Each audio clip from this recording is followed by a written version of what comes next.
Ate. Parang si, Black. Alis ka dyan. Yan, si Glenn. At ang pinakamaestro sa pagturo, pagtanong, si Ate.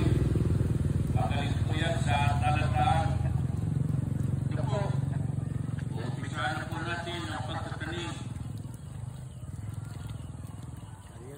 Itingnan po kung kaya pa ng ating balakang ang pag-ugot. Pero pag-isip kong mukhang matatapos na, parang kaya pa ng ating balakang. Salamat po sa umaga ito at sa aking mga kasamahan.